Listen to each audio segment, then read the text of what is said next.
Alors bonjour, mon nom est Antoine Groux, je suis directeur scientifique de l'unité de soutien SSA Québec. Je vais vous partager aujourd'hui une approche du SSA qui s'appuie sur un parcours de vie, le mien, pour vous témoigner un petit peu de comment ça se fait que je me retrouve là où je suis aujourd'hui à la direction de cette unité qui m'est chère.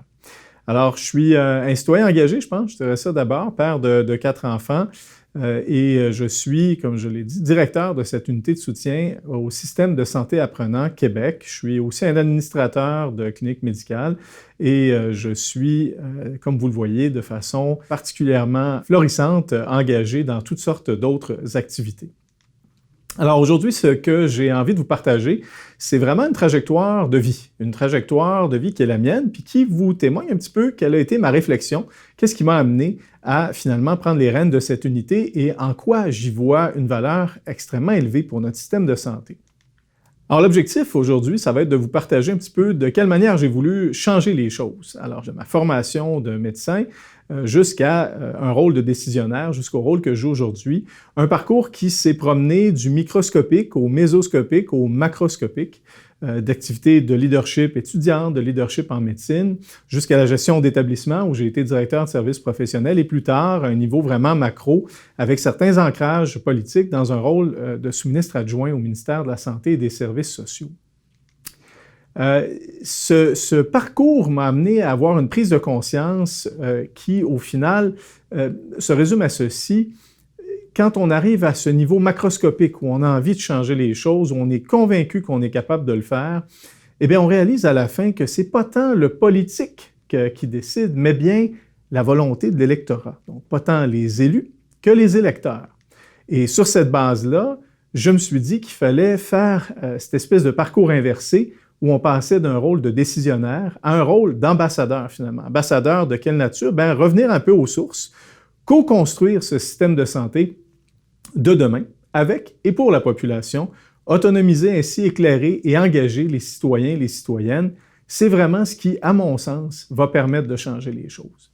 Alors, se baser sur la science des données pour améliorer la gestion, les soins et les services, c'est ce que l'unité essaie de réaliser avec et pour la population. Elle mise à cet égard sur la réflexivité, la production de tableaux de bord pour éclairer, parler au public, autant qu'au personnel clinique, aux décisionnaires, afin de favoriser la concertation puis le travail en partenariat, le véritable partenariat, la co-construction, qui est celle qui crée le plus de valeur. Les expertises de l'unité, c'est à ça qu'elles servent. Elles servent à faire parler les données.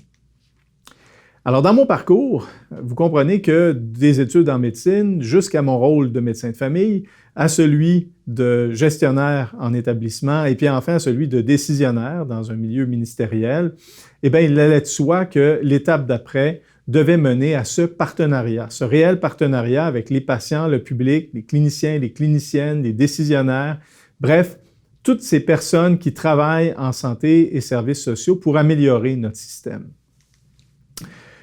L'unité, c'est un ensemble de partenaires, des partenaires nombreux. Elle a été fondée, cette unité, vers 2014 autour d'une initiative de recherche axée sur les patients.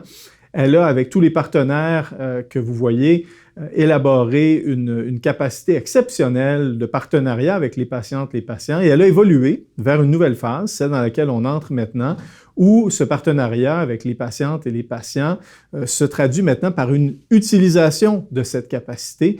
On la met à profit avec toutes les personnes pour finalement réaliser ce qui nous est cher, rendre notre système de santé apprenant. De 2014 à 2021, ce sont une dizaine d'unités de soutien qui ont été établies à travers le pays.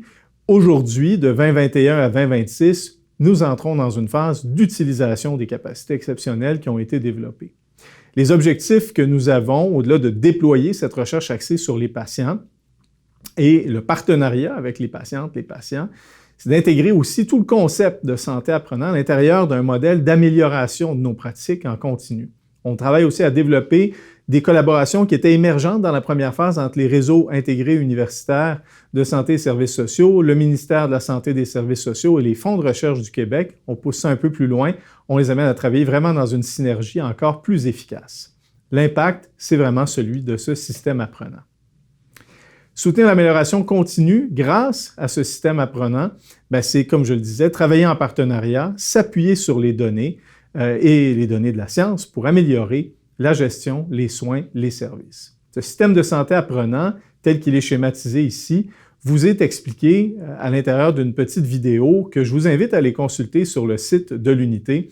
Une vidéo qui résume qu'un système de santé apprenant, finalement, c'est un peu ce qu'on fait tous les jours lorsqu'on veut améliorer quelque chose qu'on fait.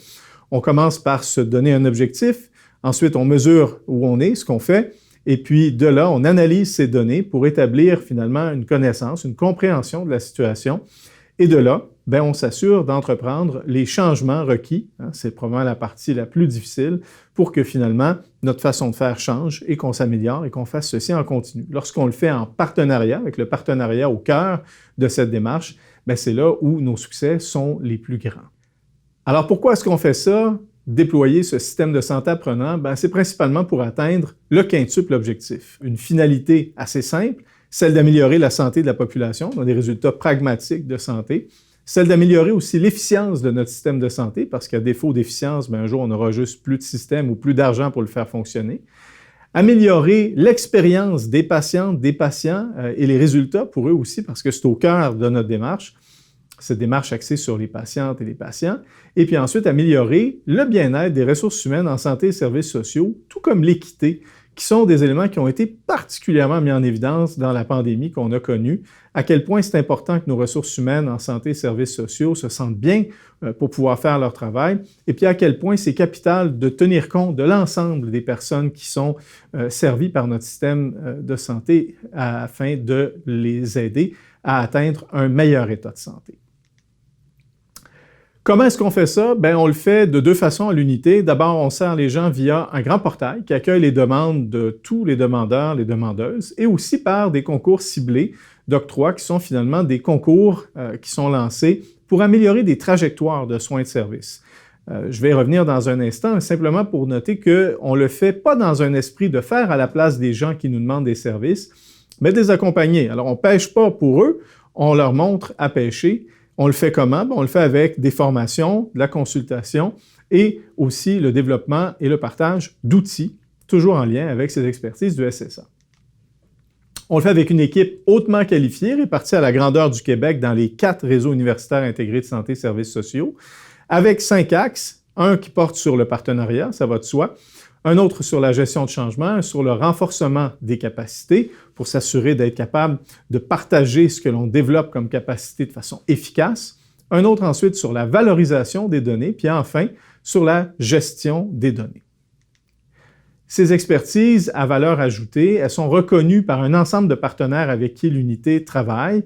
D'ailleurs, ces grands partenaires d'un peu partout au Québec nous ont traduit de façon évidente que le positionnement de l'unité était certainement à valeur ajoutée maximale dans les zones que l'on voit ici teintées de vert, où le partenariat est flamboyant, mais aussi ces efforts de gestion de changement qu'on doit développer dans notre système pour le rendre réellement apprenant.